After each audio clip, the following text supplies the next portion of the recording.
My name is Scott Pinsky. I'm the chair of the Marin Coalition, and you're probably sitting near one of our board members because we're all here today. So welcome if this is your first time.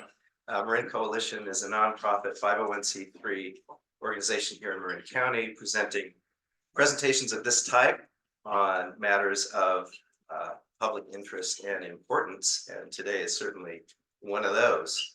Let me just tell you a little bit about our upcoming events. We have a couple that are hardwired already and one or two that are in play. So the dates that are firm at this point, we have March 7, which will be Professor Gerald Warburg. You might have heard of him, the author of the book Saving Point Race. He's a Marin native who now teaches at the University of Virginia. And he's written a very interesting book that will be the main subject of this presentation on March 7th. So that will be available on the website for registrations in the next couple of days. It's not up yet, but within 48 hours or so, you should be able to sign up for that. May 16, we will be doing a reprise of one of our prior presenters, Dr. Eric Verdun, if I'm saying that right, the director of the Buck Institute. He was with us several years ago and gave us an update, and he will be coming back as promised on May 16 to give us further updates on what is going on with research at the Buck Institute on aging. So that's coming in May, and then April and June and further on into the future, we're planning a series of events, a three-part series of presentations on housing in Marin and statewide generally. We don't have the dates yet. We don't have the specific topics yet, but we're working on that. The first event will be hopefully in April, as we said, and we're going to focus on how we came to be where we are in terms of housing and the status of housing in Marin County and California generally today. So look for that. Those are going to be very interesting programs. All right, other than that, I want to just say a real quick thank you to all of you who have donated and helped to support Marin Coalition. Our donors keep us going, even though we are a non-membership organization. We still do have some minimal fees and costs that we have to incur every year to keep our organization going. And the lunches, by the way, we make no money on the lunches. We actually lose a little bit on each lunch. So we're kind of subsidizing this whole program that we have, and the donations that we get from our donors really help us to do that. So thank you for your support. And then lastly, we have surveys on your tables. And this basically gives us a little feedback on what you thought about the event, what you'd like to see for future events, when you think you might want to come to a future event, whether it would be better to do a luncheon or an evening event. So give us your thoughts on that. We're constantly trying to evolve and develop new formats and programs. So we look forward to your input. All right, let's move along. Today we're going to hear an update from the Transportation Authority of Marin. We have two speakers from that agency who will be giving you a presentation, including all of the slides that you're going to see. The Transportation of Marin is the congestion management agency and the Transportation Sales Tax Authority for Marin County. It was established by the county voters to support transportation infrastructure projects and programs that make getting around the county easier, cleaner, and safer. Executive Director Anne Richmond, who is here, will provide us with an update on the county's major transportation projects, including Highway 37, Northbound 101 to Eastbound I-580, Multimodal and Local Access Project, that's a mouthful, and the Marin-Sonoma Narrows Highway improvements and others. So I'll introduce them both now, and they'll obviously be speaking one at a time. We're going to start with Anne. Anne Richmond is the Executive Director of TAM, the Transportation Authority of Marin. She was appointed Executive Director in September of 2019, after serving as the Director of Programming and Allocations at the Metropolitan Transportation Commission. She has diverse experience in policy development, project and program management, and forging strong partnerships. Other past positions have included work for the San Francisco Municipal Transportation Agency, United Airlines, and the U.S. Department of Transportation, as well as the private sector. She has a BA from the University of California, Berkeley, and a master's in public policy from the Harvard Kennedy School of Government. She'll be followed by Derek McGill, who serves as the Director of Planning for TAM. He's responsible for management of TAM's planning activities, including short and long-range planning efforts, program management, local and regional coordination on policy and projects. With over 15 years of public and private experience in long-range and capital investment planning for infrastructure projects across California, Derek brings a multimodal approach to delivering sustainable transportation solutions to Marin County. So please welcome our guests, Anne Richmond and Derek McGill. We will start with Anne. Thank you.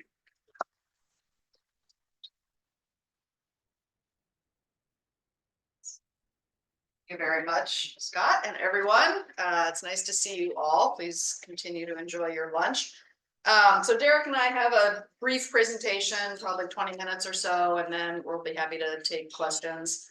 Let's see, so if you want to pull up the slides while Alan's doing that. I also want to acknowledge Molly Graham, who's here from TAM. She's our public outreach coordinator. And if you have any questions after the event, she's a great contact. And I also want to thank Kevin Haggerty, who is TAM's Citizen Oversight Committee Vice Chair, and he's long been involved with that group, and we always appreciate his service and his invitations to come talk to various groups and at events all around the county. So I'm just going to provide a quick overview of what TAM is, a little bit about what we do, and then Derek's going to get into some of the more kind of long-range planning, visioning, where do we want to go in the future with transportation. So you can go to the next slide. You can move the bar there, but yeah, that's okay. So as pointed out in the introduction, TAM is what's called a congestion management agency, which is a state term. We're also the Transportation Sales Tax Authority, and we administer a vehicle registration fee in addition to that. And TAM was established by voters in Marin County in 2004 when the sales tax was first approved. We work with all of the towns and cities and the county, various other transit and transportation agencies and community groups to identify local transportation needs and to distribute funds to various projects. We have a 16-member board of commissioners, which is made up of the 5 county supervisors, plus a representative from each of the incorporated cities and towns. We have a citizens oversight committee with 12 members plus alternate, representing various kind of interests and geographies around the county. And then we have a staff of 14 people, and that's our picture from just a couple months ago, right outside this room, in fact. If you go to the next slide. So we're very fortunate here in Marin to have local funding for transportation, and that comes in the form of 2 measures that were approved by Marin voters. So there's a 0.5-cent sales tax, which started as Measure A in 2004 and then was renewed in 2018 as Measure AA. And there's also a $10 registration fee on vehicles registered here in the county, and that was approved as Measure B in 2010. And together these generate somewhere in the neighborhood of $35 million every year. Next slide. So because we have these locally approved measures, Marin is what's known as a self-help county, which means that we're one of 25 counties in the state where voters have agreed to tax themselves so that they have dedicated transportation funding. And this is important not just because of the actual dollars that are generated, but also because it makes us eligible for some other programs that bring in grants from state and federal agencies. So the funds kind of do double duty in that way. The voters approved both of these measures and included in their approval how the funds are to be spent. So each measure has an expenditure plan that includes these different categories. And I know this chart may be a little bit hard to read at this scale, but basically it gives TAM direction on what to do with the funds, and it's pretty specific. So it identifies certain projects or certain programs that the funding has to be spent on, as well as the percentage of funds that go to those things. So it includes things like certain highway and road projects, interchange projects, safe routes to school programs, bike and pedestrian facilities, transit funding, paratransit, as well as some smaller programs for sea level rise, innovation, and alternative commute options. So a lot of what TAM does is really to make sure that the funds are spent in accordance with what's in the expenditure plans. Next slide. So I did want to mention sustainability. That's always a topic that people here in Marin are interested in. And TAM sometimes is thought of as being very freeway focused, and a lot of the projects around the county that people notice, like the projects on Highway 101 or Highway 37, are the big freeway projects. But if you look across all the categories from the expenditure plans, really more than 75% of the funding are dedicated to programs that reduce emissions or are aimed at getting people to try alternative forms of transportation. So this includes big investments in transit, in school programs, in alternative fuel programs, in what we call transportation demand management, which is kind of encouraging people to try alternatives to driving. And even a good share of the local street and road maintenance funds, which we provide, are also used to, at the same time, provide things like safe crosswalks, bicycle facilities, that kind of thing, sometimes known as complete streets. We go to the next slide. Oops. There's no next slide. Whoop. Lost the slide. Wait a second. Let's see. Here. So that's okay. I'll just keep going. You can bring it back up. So as I said, a lot of what we do day to day is driven by those expenditure plans, but we also try to bring in outside grants because $35 million is a lot of money, but it is not enough to meet all the needs of transportation priorities in the county. So a lot of times we provide support for other local agencies, so for cities or for transit operators who are seeking grants, but sometimes we also seek grants directly ourselves.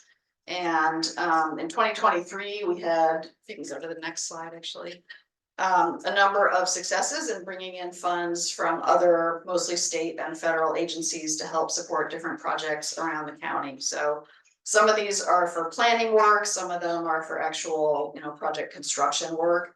And this is just to kind of give an idea of the scale and volume of the grants that we're dealing with here. You don't have to get too hung up on all the acronyms. You can go to the next slide. So we do work on projects sort of all over the county, and really we're always just trying to kind of work with local agencies and our partners to improve mobility. So some of the major highway projects that help people get in and out of the county and around include the Marin-Sonoma Narrows, and I'm sure you've noticed if you've driven on Highway 101 north of Novato, that is in full swing in construction. We definitely thank the motorists for their patience with that project, but it is the final piece of the whole Marin-Sonoma Narrows project, which is a 17-mile corridor over $700 million. And this is the last kind of puzzle piece in the middle. So once this is done, there will be a continuous carpool lane actually all the way between Sausalito and Windsor. So it's a program that's been kind of in progress for many years, just chipping away piece after piece. And this is the last puzzle piece. We've also been really involved in State Route 37, which is another key east-west corridor in and out of Marin and Sonoma counties, connecting to the East Bay. Very vulnerable to flooding. The roadway was shut down in 2017, 2019, 2023. So when we talk about flood events and sea level rise, like this is a roadway that's experiencing that now.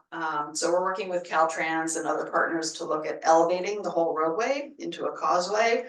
And the first piece of that is actually scheduled to be the Novato Creek Bridge, which is the part that has flooded in recent years. So Caltrans has a project to raise that bridge up so that it is out of the floodplain. And we've been working with them closely on that. The US-101 580 Multimodal and Local Access Improvement Project, which is a mouthful, is another project. We're just kind of in the initial planning phases for that. But this looks at ways to improve the connection between 101 and the Richmond Bridge, where right now you have to get off the freeway, drive on local roads, get back on. So looking at ways to make that connection smoother.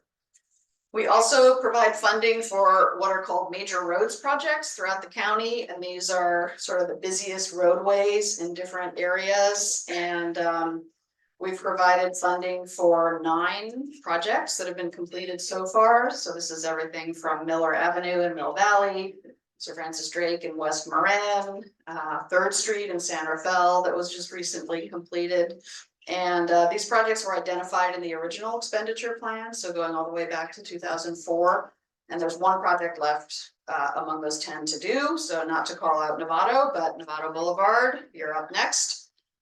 So we're proud of the fact that most of those have been completed already. I mentioned local road maintenance, so about 1/4 of TAM's local funds actually go to basic road maintenance, so filling potholes, repaving, upgrading crosswalks and signage, that kind of thing. And this money goes out by formula to every city and the county in Marin every year, year after year. And last year it was about $7 million. And over the life of the measure, it's been more than 70 million all total. We also oversee some bike and pedestrian projects. One that's listed here, the North-South Greenway over Madera Creek. This is just kind of north of that Trader Joe's area, close to the ferry landing and the smart station. And that project opened a couple of years ago and has won a few awards actually for its design. So we're pretty proud of that one too. Go to the next slide. So we also have a number of what we call ongoing programs or planning efforts, and these are more kind of operational things. So as opposed to a project where we're building something and then it's done, these are things that happen sort of on an ongoing basis. Every year there's something going on. So some of those are listed here, and you may have heard of the Safe Routes to School program. This is a program that helps kids and families find safe and active ways to get to their schools. So I know when I grew up, we all just walked to school every day, but that's not really what happens now for a lot of families. There's a lot more car traffic around schools and that kind of thing. So we really have worked hard to encourage safe ways for kids to walk or bike or roll to school. And there is a sort of safety project element of this, but it's also a lot about education and encouragement. So we actually have a team that goes into the schools. We're at about 55 of the schools throughout Marin. So it's most of the elementary schools, I think all of the public middle schools, and Molly, maybe you remember half of the high schools, something like that. So they go in and they actually will teach kids how to safely ride a bike in the street. They have what's called a bike rodeo, so they can teach skills. They have walk and roll Wednesdays where they provide stickers or pencils or something to kids or families who, you know, use a sort of active way to get to school. So it's really about building these habits from a very early age. We also manage the crossing guard program in Marin. So right now we have about 100 crossing guards at various locations all around the county that help kids, you know, also get safely to and from school. A couple other things on this slide to highlight. So we have a relatively small program that helps promote alternative fuel or electric vehicles. And mostly in that we work with public agencies. We don't provide rebates directly to consumers, but we have helped various cities and towns and school districts in the county install more than 400 chargers throughout the county for EVs. So we're continuing to look for opportunities to promote that program. And then Derek will talk a little bit more about the planning work, so I won't really get into that too much, but you can see from the list here, we're looking at a lot of different things related to the transportation system. So, you know, seems like a simple thing, transportation, but there's really a lot of aspects to it, everything from safety to protecting infrastructure, from climate events to transit. How do you make transit work better in the county? Because there are a lot of people who use transit here in Marin.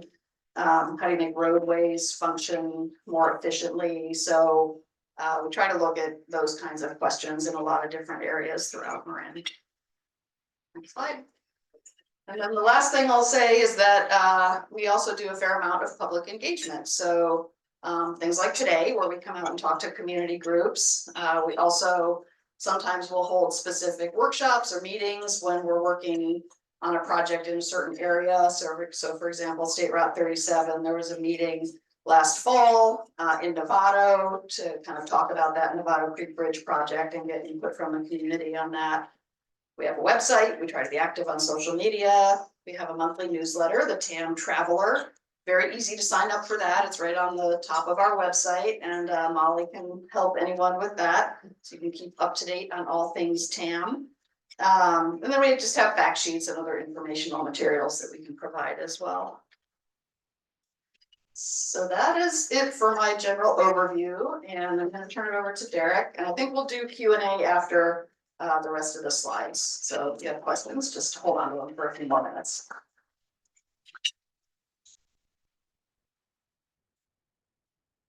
Thank you, Anne.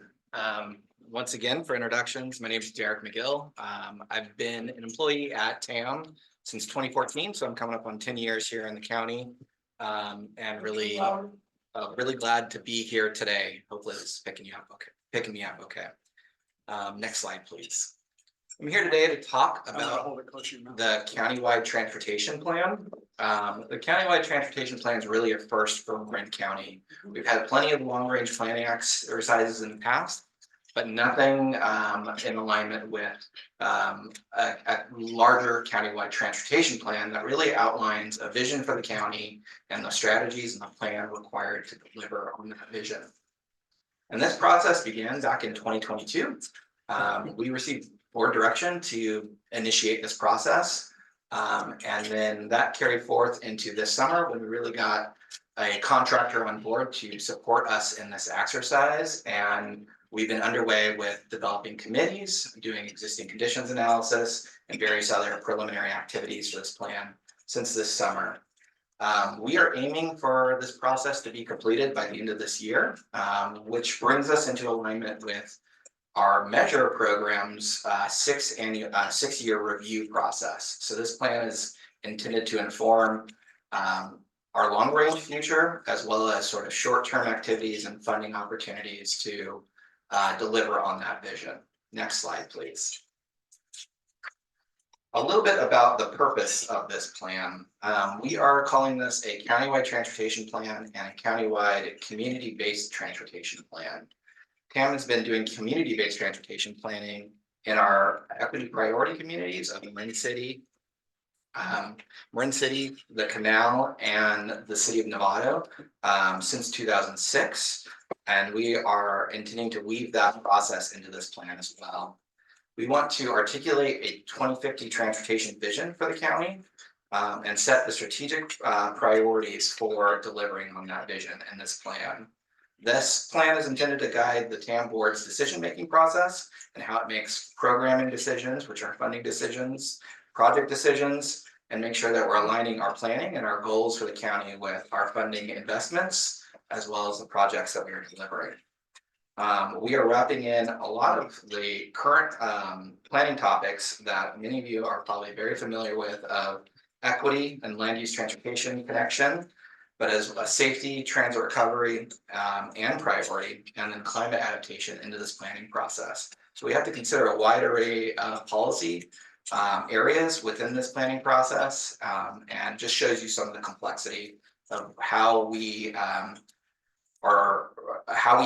deliver on our transportation system. Next slide, please.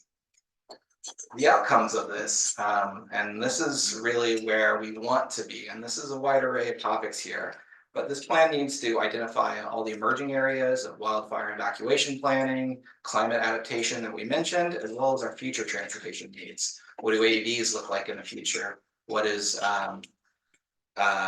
what is the whole range of sort of transportation technology look like? We also want to broaden our understanding of our community transportation goals. A lot of specific communities have specific needs, and those can be community oriented, but they can also be population oriented. Our senior and disabled populations, for example, have a specific set of needs compared to driver populations in the county. We want to advance our equity-based, community-based transportation planning process and make sure that we're representing the wide array of needs for our equity populations, whether or not they're in West Marin and low density environments, or school-age children that are particularly vulnerable on our roadways. We want to convene all of our partner agencies because ultimately TAM is not going to be the agency that delivers every aspect of this plan. We need everybody working together, our cities, our transit operators, TAM, and our regional and state partners to deliver on the outcomes of this plan. And so we are aligning our planning with regional and state guidance where that is feasible, and strengthening our position to attract regional and state and federal funding. Next slide, please. As I mentioned, this is not our first time doing long-range planning. We have a long history of doing this. To the far right, you see a copy of our 2017 strategic vision plan, which was a vision that we articulated prior to the renewal of Measure A in the Measure AA process that was approved by voters in 2018. We also have our community-based transportation plans. This is an image of our most recent community-based transportation plan developed in the Canal neighborhood of San Rafael. This is a community-based process where the community members identify what their transportation needs are and what the priorities are. And partner agencies such as TAM, the City of San Rafael, Marin Transit, Golden Gate Transit, and even SMART are expected to deliver on the priorities identified in these plans.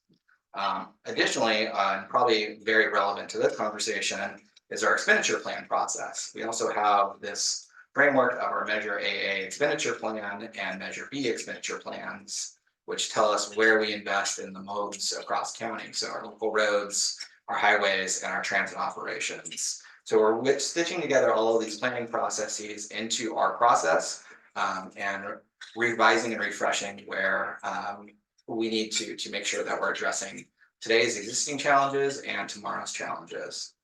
Next slide, please. And there are a lot of challenges. What has changed is probably a good way of looking at it in the short term. And we're focusing really on what has changed since 2017, the last time we've done a visioning process.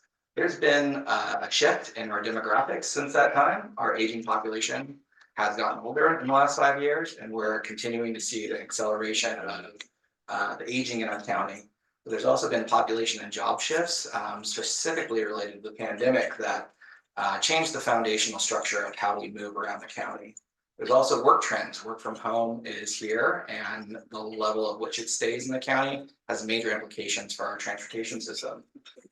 We're also on the beginning process of experiencing dramatic climate effects with wildfires, sea level rise, really coming to prevalence here locally. We're starting to see some of the impacts of that on things like State Route 37, as well as in Stinson Beach.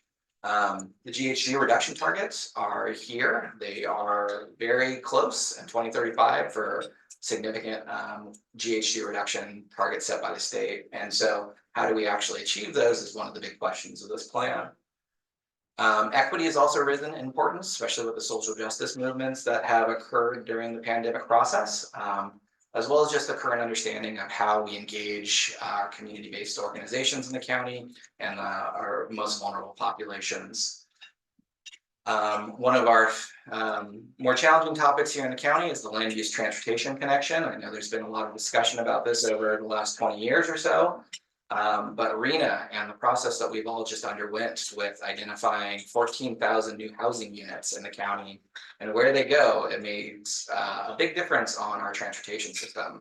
The ability for us to deliver transit to affordable housing sites has a direct relationship to the cost of affordable housing, for example, whether or not those locations need parking or car-dependent infrastructure has sort of long-term impacts in our transportation decision-making process. Additionally, there's been changes in CEQA where transportation impacts can be mitigated through land use decisions. So this process has been codified a lot during the recent housing element laws that were passed, as well as our CEQA changes that we're all facing. And there's also new priority areas identified in the county. San Rafael identified 2 new priority development areas. We have a suite of priority sites identified, including Oak Hill on Sir Francis Drake and St. Vincent's in the Marin County incorporated area. And so service to these larger housing development sites makes a particular impact on our ability to make sure we're meeting our climate goals and providing opportunities for residents in those locations to access transit and biking and walking facilities. Additionally, safety. America as a whole is on track for over 40,000 deaths on our roadway systems. And so Vision Zero policies are being considered in a lot of jurisdictions to reduce the growing fatality trend that we're seeing on our local roadways. The federal government instituted a safe systems approach to reducing fatalities and serious injuries on our roadways, and that is sort of looking in advance of where incidents may occur and identifying those areas and reducing those incidents before they happen rather than waiting until after these incidents occur. Finally, I mentioned this briefly, but our travel behavior, we are seeing significantly new commute patterns, and transit recovery is varied across our transit operators. Golden Gate Transit is not recovering as quickly as their ridership as our local transit systems or our commuter rail systems. There's also new EV adoption rates and new data sources and mobility options that are occurring with things like shared mobility and scooter share and bike share and those sharing technologies. So a lot has changed since our last vision, and we are grappling with what that means for our vision for 2050 in this current planning process. Next slide. Our last planning process was really focused on attracting regional and state funding as well as identifying potential areas for our measure program that was voter approved in 2018. And so since 2017, we've had a big shift on our funding side as well. We have federal funding investment that is unlike any I've seen in my over 17 or 18 year career. We also had the passage of Regional Measure 3, where Marin did really well. We received funding for State Route 37, the 101 580 Richmond Centerville Bridge connection, as well as ferry service support and North Bay transit access programs. So overall, out of that regional pot of funding, we did very well. And that's been helpful for delivering improvements to our transportation system, and we'll continue that support. As mentioned, our voter approval of Measure AA provides about 35 annually for transit service, local roads, safe routes to schools, and 101 improvements. And additionally, Senate Bill 1 was approved by voters, or reaffirmed by voters in 2018, and that provides over $5.4 billion annually for local road maintenance, transit operations, and capital. So there's been a major shift in funding availability and funding programs over the last few years. Next slide, please. So we definitely have our work cut out for us in this plan, and that's why we've been spending time developing sort of the foundational pieces of this plan. We've set up multiple committees and working groups to help us in this process. This is not a TAM solo planning process, but we are engaging all of our partner agencies in this process. We have a technical advisory committee made up of our public agency staff, representatives from our Marin Managers Association, our Public Works Association, our planning directors.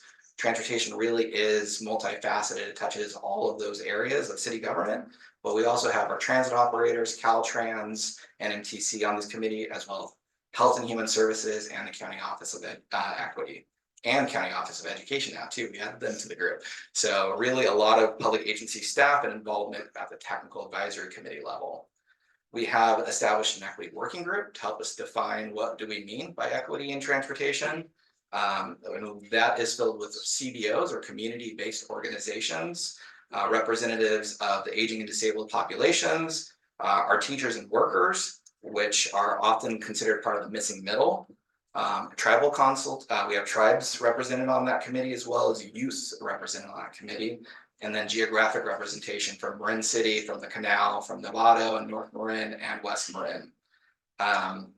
We also have a board subcommittee. As Anne mentioned, we have 16 board members, and we have a ad hoc of those board of 5 of those board members to guide us in this process. And we are doing full board workshops with our full board to understand their vision for the future and how they would like to deliver on that vision. So next slide, please. A little bit more about those boardwalk workshops. We had our first in October of this last year, and that was really the introduction of this planning process to our board, and identifying a lot of the themes that they want to see out of this planning process. There will be 2 more board workshops to really pull the board of the direction that they want to see for transportation, and those are expected in April of this year, as well as over summer in June. Really before we develop a draft plan for public review and input. So a little bit about what we've heard is coming up on the next slide. And we've got a whole list. We've been hearing things for quite a while now, and there's a lot of groups that have very strong opinions over what they want for transportation, and we tried to boil them down in this slide, and there's a lot here, so I'm going to try and categorize them. There's just generally speaking, there's been a lot of support for being bold and being visionary with how we address transportation in the county. There's been very consistent support for addressing the needs of our equity populations and making sure our transportation systems work to address those vulnerable populations. And to that end, we are hearing a lot of focus areas on safety of our pedestrian and bicyclists in the county. We are also hearing a large focus on continuing the operations and maintenance needs of both our local streets and roads and our transit operators, and making sure that that operations piece to maintain our system comes first. We're also hearing that we need to grow our school and local transportation needs focus, and making sure that school congestion remains a hot topic in this plan, and that we are identifying and supporting the whole array of school transportation needs, whether it's safer schools, walking and biking, whether it's yellow school bus service or public transit service to those schools. There's a desire to grow our transit ridership substantially in the county. A lot of this has to do with regional Golden Gate service and the reduction in current ridership on those services. But there's also a desire for growing transit services. Transit service to the East Bay along the Richard Sennefeld Bridge and in the 37 corridor, transit service to new housing sites, transit service to West Marin. These are all sort of growing the need for additional transit service in the county. There's been a large focus in conversations today about closing the gaps in our network, specifically on the bike and pedestrian networks, but also in our transit operations, making sure we have fast, frequent, reliable transit service that serves all hours of the day, and service gaps that occur when service is not available in after hours or off-peak hours. There is support for our highway improvements that are underway, our interchange improvements. TAM has an interchange improvement program that we are advancing, as well as the 101-580 multimodal direct local access project. I can never remember that one, so good job, Anne, on that. And then congestion does remain a community concern. We still hear congestion as being a very local concern in specific corridors and specific areas. As we move forward, we need to be considering the needs of our 21st century climate and the changes that that's going to require of our infrastructure. On the programmatic side, we're hearing a large desire for multi-jurisdictional planning, making sure our jurisdictions are working together across topics that have never really been sort of cross-pollinated, things like transportation and land use, but also now evacuation planning and sea level rise. These are sort of cross jurisdictional areas and cross topic areas that we need to make sure we're setting the foundational pieces to address. And then finally, make sure that we're maximizing our leveraging opportunities with regional and state funding sources, and recognizing that we do have different parts of this county and they may have localized flavors of challenges such as parking, but many of them have very similar challenges. So with that next slide, we will be undergoing a lot of engagement on this planning process over the coming year. I'm going to start at the bottom of the list because that's what we're doing here today. This is part of the CTP Roadshow line item. We're happy to come to any of your local civic groups or meetings to talk further about this planning process. But there's also the upcoming board workshops that I mentioned earlier. We have pop-up events, 6 of them in high traffic locations, and these are designed to be interactive elements for outreach. feedback walls, put a sticker on your priorities and identify projects that should be considered. And we've been doing focus groups. We started this process this week. We had 2 focus groups, one focused on climate and environmental, as well as the business community group. And we have postponed our West Marin one due to the recent storm activity. We'll be rescheduling that for later in this process. Once we get that focus group process completed, we'll be conducting a survey, online survey. So there'll be another opportunity for engagement in this planning process. So with that, we're happy to hear what you guys, if you can go to the next slide, any comments or questions or direction that you guys think we should be addressing in the CTP. We're here starting the conversation today, and we've got a long ways to go before we finalize this process. So any input you may have is appreciated and welcome. What involvement do you have with that, do you think? That's a good question. Derek just started working on his lunch, but I'll try to answer and then he can jump in. So we have been working with the city staff and with some of their sort of technical consultants to understand the proposal and to look at traffic impact. We have definitely been working with the city on that. And in fact, they have been using some of our sort of technical traffic modeling information that we just have available as part of our routine work. So they've been using that as some of sort of the technical inputs to their work as well. That's great. Anything to add? Okay. All right, moving along. Bob? Yeah, I have real concern about seeing the 580-101 get completed at some point. I'm in Corte Madera, a lot of backup congestion in Corte Madera, and then 101, of course, in the evening. But I argue with a friend of mine that claims that this isn't really going to help the Richmond Bridge traffic, that it's still narrowing down into a too congested transportation grid as you spread them around.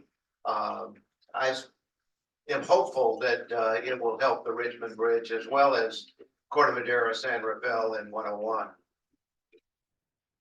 Well, that is the goal of the project. I mean, we agree it's a challenging location, challenging area for traffic now, and it's also like pretty densely developed. The Sir Francis Drake corridor and East San Rafael, very dense, lots of existing businesses and residents there. So we are trying to balance a lot of things with that project.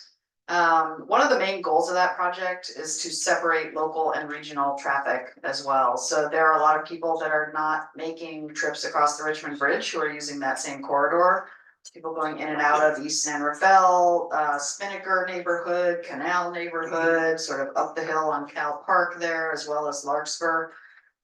So those local users also get caught up in the regional traffic. And we know that the regional traffic to get to the Richmond Bridge was helped greatly when the 3rd lane on the lower deck was open during the afternoon peak period. But they still can get caught up in that 101 traffic and in that sort of on and off situation there. So we're just at the early phases of that project. We've been considering a few different alternatives. We haven't even started the environmental document yet. We'll be starting that later this year, and that's when we'll really get into the technical studies and looking at, what are the different options, what are the impacts of the options, what are the benefits, the costs, all that. So that work will continue to roll out over the next probably 2 years. While we're on the Richmond Bridge, can you give us an update, Ann, on or Derek, on the everybody's favorite topic to throw stones on one side or the other, and that is the bike lane? I will try to give an update. There's not that much to say, I guess. So it is important to remember that the pilot actually had 2 main components. So one is the 3rd lane on the lower deck that opened first, and that has been described as a home run in terms of meeting its goals and really reducing the traffic congestion and making that trip easier for people going eastbound in the afternoon. And then the second part was the multi-use path on the upper deck, which opened in November of 2019, so just before COVID.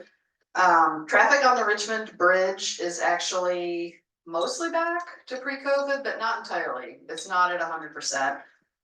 So we definitely know that people are stuck in backups now like they were before COVID. I guess all I can say about the multi-use path is, the pilot period was 4 years. It's coming to a close. There are sort of evaluations that UC Berkeley actually will be doing to kind of look at a lot of different aspects of that pilot. So not just how many people are using it, but what's the accident response time? How have the traffic backups changed over those 4 years? So a lot of different aspects of that. And at the same time, MTC and Caltrans have said that they will develop, let's see if I can put this right.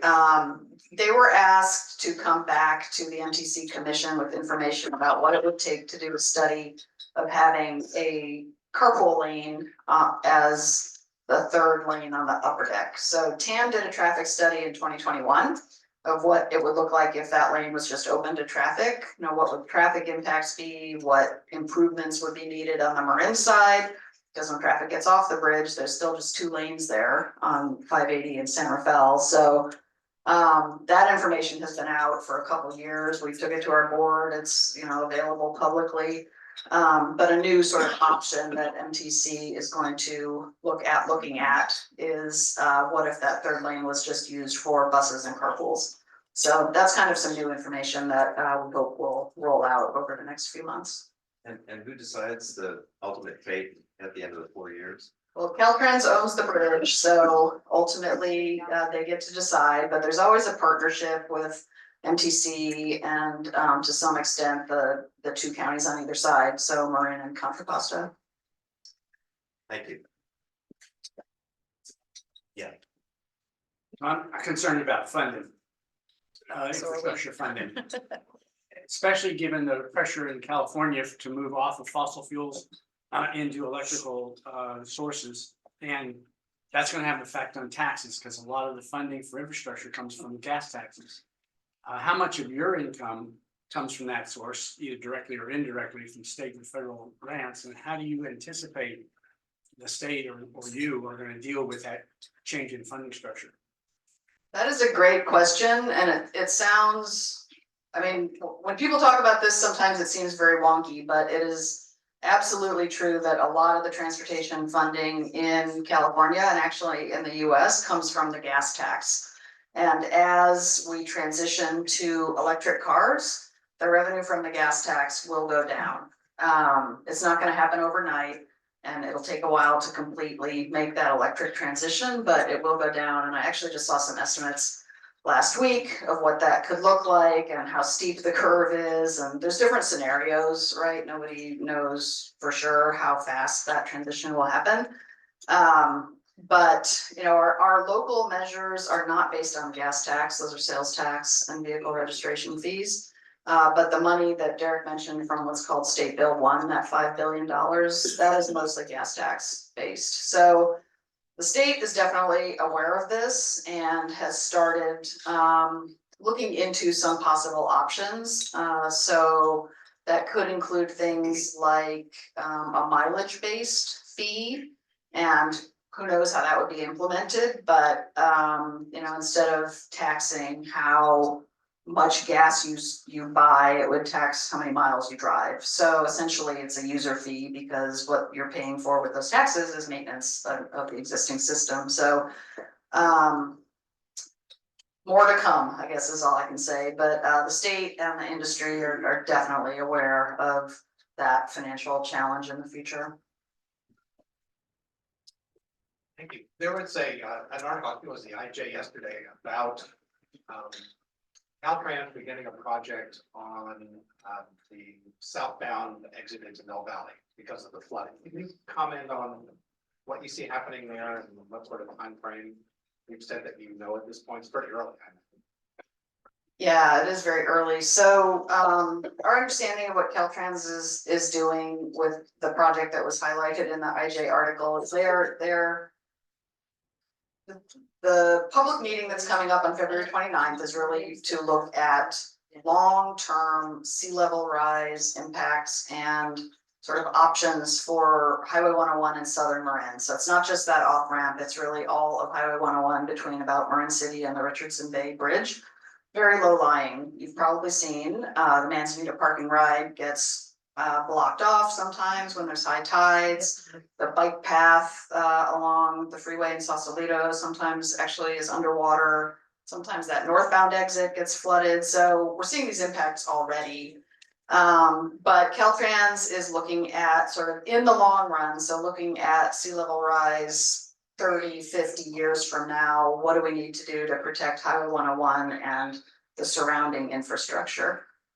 There are also some projects that are more short-term that are happening in the Marin City area as well. So looking at sort of dealing with big storm events and getting the water off of those roadways so that people can still get in and out of Marin City and Sausalito, even in those big events. And those are more like 1 to 5 to 10 year projects. So they're not going to deal with the 30 to 50 year sea level rise, but they are going to deal with kind of the worst effects of storms and tides in the shorter term. So there's a lot going on in those areas now. And those long-term sea level rise projects, whether it's 101 or 37 or Highway 1 in West Marin, those are going to be big projects and they're going to require big dollars and they're going to require a lot of support from the state and maybe the federal government as well. And those costs are way beyond what our local measure can support. So very important issue here in Marin.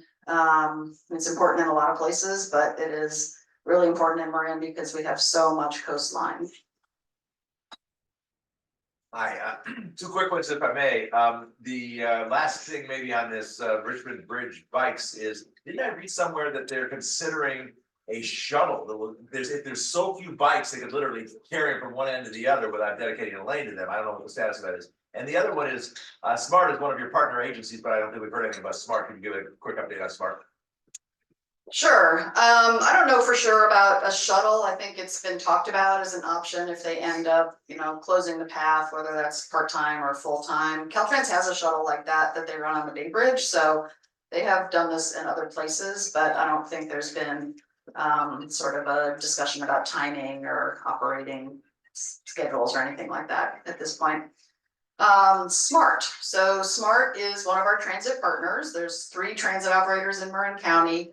There's Marin Transit, Golden Gate Transit, which runs the buses and ferries. So Marin Transit is local bus, Golden Gate is kind of regional bus and ferries. And then SMART, of course, is the rail system with Marin and Sonoma. We work with all 3 of them quite a lot. We're pretty fortunate actually that Marin Transit and SMART have both completely recovered their ridership after COVID. They're both like at or above pre-COVID ridership levels. So some of what you're hearing about for other transit systems in the Bay Area that have a fiscal cliff or sort of a doom loop situation doesn't really apply to our local operators. So they've been able to rebuild the ridership and in some cases expand their operations during COVID as well. We know that SMART has their funding measure that only runs until 2028. I don't know what their specific plans are in terms of going back to the voters, and the TAM board hasn't taken a position on that since there isn't anything to take a position on yet. So I can't really speak to that, but they are one of our important transit partners. Just to follow up on SMART for a second, the thing I read about SMART, and I'm no specialist in this to be sure, is that the level of government subsidy, whether it's local, state, or whichever governmental level is subsidizing, the level of subsidy is so enormous that one calculation actually estimates that for each rider on SMART, there was a government subsidy of something like $100. Now, I don't know if that's hogwash, but that's a number I actually saw. And I remember it because it was so shocking that taxpayers have to subsidize one person $100 to ride on SMART every single time somebody gets on one of those trains. Is that hogwash or is that realistic? And if it is realistic, clearly that can't be sustainable, can it? So I don't know the numbers off the top of my head. I don't know if Derek doesn't either. Okay, so I don't know whether $100 is right or not. All public transit is subsidized, though. All of it. Muni, BART, Caltrain, New York subways, it's all subsidized in one form or another from taxpayers, ratepayers, et cetera. And there's always a balance that transit operators have to seek between having their fares high enough that the subsidies are lower, but maybe then they're so high that people can't actually afford to ride it. So Smart during the pandemic actually made a very conscious decision to lower their fares in order to try to increase the ridership. And in their case, it's worked pretty well, and they're able to do it because they have other revenues that they can use for operating. Other agencies make different decisions. So it's really a local agency decision about how they try to balance their books given other things that are going on around them. But so for comparison, what would be a subsidy for a typical bus rider on, a route from Nevada to Sausalito or something? Any idea? Yeah, I don't really have that information. I think having another way to look at this is what's called fare box recovery, which is basically the percent of your operating budget that is covered by fares from riders. And that can range anywhere from like 5 or 10% that's covered by fares for some operators, including some local operators in the Bay Area. Pre-COVID, Golden Gate Ferry and BART were up around, and maybe Caltrain were up around 80%. So they were covering the vast majority of their operating costs with fares, but they're not at those levels now. So I can't answer your subsidy per rider question, but that's the fare box is a different way of looking at that. Thanks. Thank you, Ann. And Derek, this may be a question for you. In the example that you gave regarding Caltrans trying to deal with the flooding, how does that work in terms of developing the plan? So are you incorporating what Caltrans would do in the flood project in your transportation plan? Yeah, I'll walk over here. That's a great question, Kevin. When we do a planning exercise, especially a comprehensive planning exercise like this, we want to make sure we're looking at the whole suite of plans that are out there currently. Caltrans does have an adaptation priorities report that outlines how they are addressing sea level rise in the short term with the funding that they control. So we review those plans. We're actually engaging ourselves with a sea level rise plan as well. They'll be going to our board this month, at least the initial update to that planning process. That planning process is going to continue for the next year or so, if not subsequent trailing actions afterwards. And so all these sort of different strategies or different ways of addressing sea level rise by the different agencies, by the local roads, that operators, the local jurisdictions like Corte Madera that has a climate adaptation plan, the county has climate adaptation plans, and Caltrans. We're reviewing all those and sort of coalescing what's currently been done and where do we need to go to make sure we have a resilient future. So we're incorporating them and trying to sort of identify strategies and best practices to move them forward into implementation.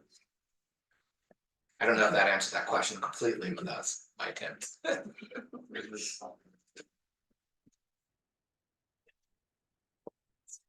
Hello, I was wondering if you know anything more about the timing of the San Rafael Transit Center expansion, if they're still on their original timeline.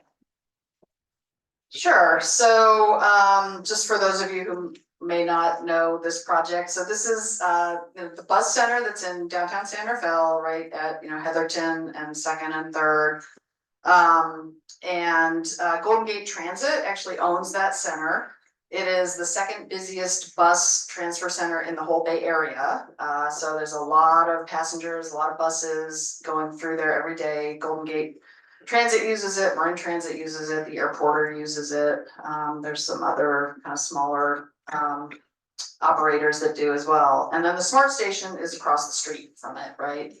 So really busy transportation area. And when Smart made their extension to Larkspur, they kind of came right through the bus center with the tracks. And there was a decision by Golden Gate and the other transit agencies, and to some extent SMART and the city of Santa Fe, that really there's got to be a better configuration for the bus center, ideally next to the SMART station, so people don't have to run across the street, and a more sort of operationally efficient layout also. So Golden Gate Transit is still kind of working through the environmental process. They finished the state environmental process. Now they have to work with the federal government on the federal environmental process. So they're doing that. I think they hope to be done end of this year or something like that. And then they will do what's called final design. So they have been having these community design workshops. So they definitely have some input from the community and some kind of concepts, but they need to really get down and do the engineering work for it. And then after that, it'll go to construction. So I think the current construction time frame is 2027, something like that. And they're actually coming to TAM's board meeting next week to do an update for our board on that project. So there will be information in our board materials for next week. Anybody else? One over here. Oh, go ahead. Okay. Yeah, electric bikes have changed biking for a lot of people, commuters included. And I could see that if the Alto Tunnel was ever opened up between Mill Valley and Corte Madera, that could actually increase the opportunity for commuting into throughout Marin, but also into San Francisco. Any possibility of that happening? I think that is more of a long-term proposition. The county did a study of that tunnel, maybe 2017, something like that. And at that time, it was gonna be on the order of 50 to 60 to 70 million to reconstruct it. So it's not just a matter of kind of throwing open the gates and putting in some lighting, the tunnel's actually collapsed in some places. It doesn't meet sort of current design standards for pathways. There's private property owners on top of it and at either end. So, it could eventually go through some kind of reconstruction process to open up, and it could be a good link for people to use, but it's also another sort of complicated and expensive project. So I don't think there are any plans like right now to do that project, but we do hear about it from time to time. Yeah, follow up on the Centerville Transportation Center. To me, it seems like a bus and train being in the same place is a good idea. Is there a specific location that the Golden Gate Transit has identified for where the new transportation center will be? And who are they gonna make unhappy? Well, I'm not sure you ever fully know the answer to who's gonna be unhappy about it, but their environmental document did select a preferred alternative for the new location, and basically it's to kind of move it one block north, so it will be between 3rd and 4th Streets and between Heatherton and Tamalpais. And the drawings are available in their document, and I think they've gone to their board a number of times with updates on that.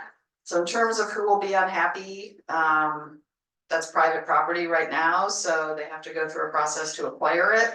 Whether that makes somebody happy or unhappy probably depends on the deal they get, so I don't know the answer to that. That's Whistle Stop, isn't it? It's my building. Well, there's also a bank there and a parking lot and some other things.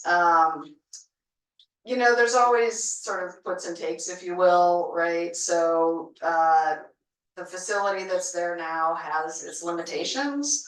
So one of the goals is to make the facility more usable, to improve pedestrian and bike access to that facility, to make it at least as easy for the buses to get in and out as it is now, to make that connection to SMART better. There probably will be some property impacts from it. There probably will be some roadway changes, some traffic light changes, that kind of thing. So, there's always sort of benefits and challenges with any project, and it's in a downtown area, so it's already a really busy area. Yeah. So for those of you who don't know me, I'm Ann Gray and I'm CEO at Vivalon, and we occupy the Whistle Stop building, which is part of the proposed plan. And we're all for the plan. I think it's very important for the community to have an expanded safe transit center, so we're all for that. I think where the challenge lies is in the timing and knowing when we need to vacate that space, because we have a lot of other properties where leases are coming due and we own this building, but we don't know when we're gonna vacate, so we don't know what to do with other property needs. So the important thing for the community members that are impacted by the property is that we get a timeline soon. I think that goes true for everybody impacted. So you can run, but you can't hide. I'm right here. One more over here.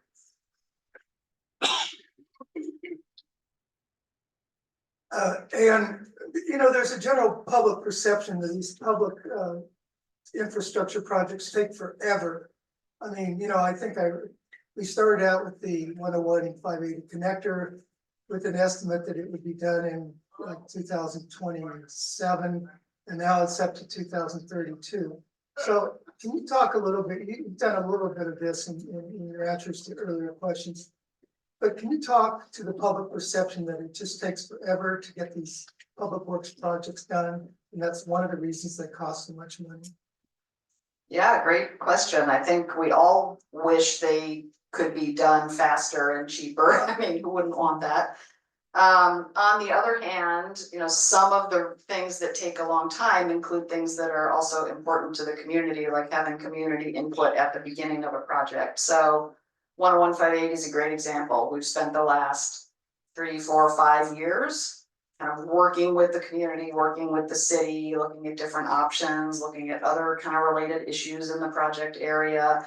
And that just takes time. So I would say there are sort of some things that are in your control when you're doing one of these projects and some things that are not really in your control. And some of the things that are not in agency's control are the things that take the longest time. So getting environmental clearance, getting permits from other agencies, dealing with private property owners, all of those things just take a certain amount of time. And when you're looking at a project in an area that's already really built out, it tends to be pretty complicated. You're dealing with a lot of different stakeholders, a lot of different agencies, you know, potentially utilities. So they're just complicated. And, you know, Caltrans has their processes and the state has their processes for a reason, I would also add. So, you know, they try to do things consistently across the whole state so that they're not doing one thing in LA and something else in San Rafael and something totally different in Fresno. You know, they try to be sort of fair and consistent across different areas, which I do think is important also. Having said that, yeah, we all wish that, you know, certain things could go a little faster sometimes. Thanks for speaking with us. I appreciate your experience. You have a ability, because of your position, to see how things work across a number of agencies, the state, nationally. If you were able to wave your wand on this 101-580 Richmond Bridge project and try to do something for 30, 50 years, your bold step, what would your bold step be on that? I think my really bold step would be to actually build a new bridge. I think we're doing the best we can with the bridge and the freeways that we have, but that bridge was not built to take the levels of traffic that it has. I mean, structurally it's okay, but you know, 3 lanes on both levels and trucks and bikes and pedestrians and sea level rise and all these things that we now know about were not really envisioned when that was designed. That's a huge bold thing that I don't think is really a gleam in anybody's eye even yet. But that's my answer. We have a question for you.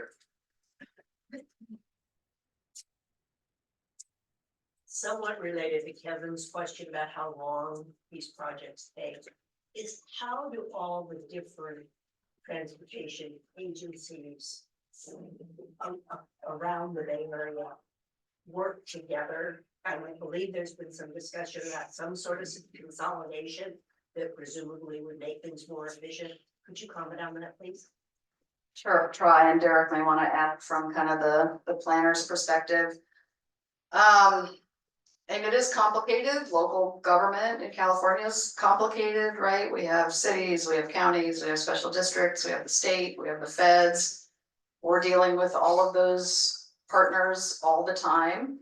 The way in which we interact differs depending on the topic.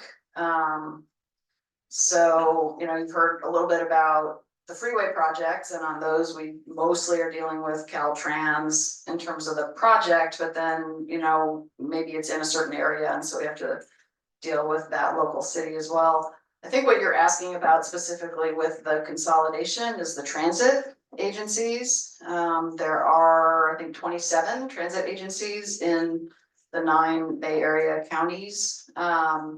Some of them are big, like BART and Muni, and some of them are really small, like Dixon has a transit agency, City of Dixon out in Solano County.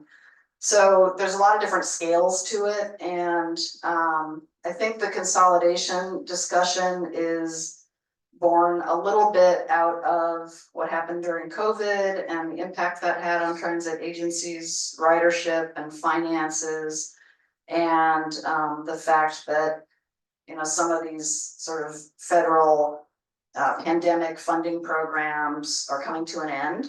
And so those transit agencies now have to figure out how to balance their books.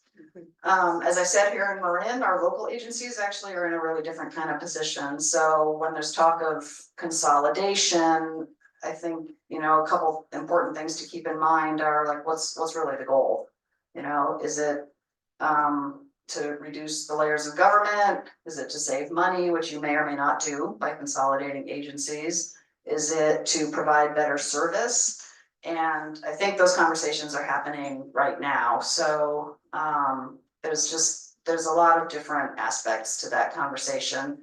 And you know, we'll continue to participate in those discussions, whether it's the regional level or the state level.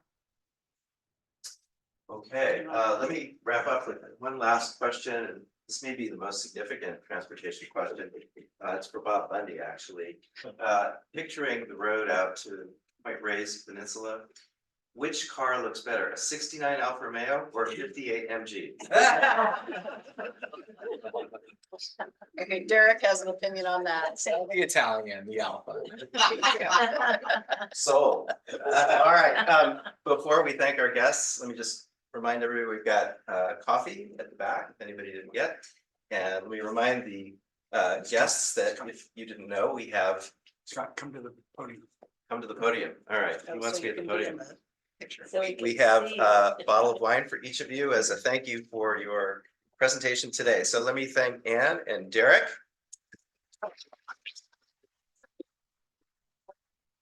And don't forget your surveys, and anything else you want to let us know, feel free to talk to us afterward. But thank you all for coming. Hope to see you again. We have, again, March 7 is Point Reyes, Saving Point Reyes with Professor Warburg, and then thereafter. So check out our website. Thanks very much.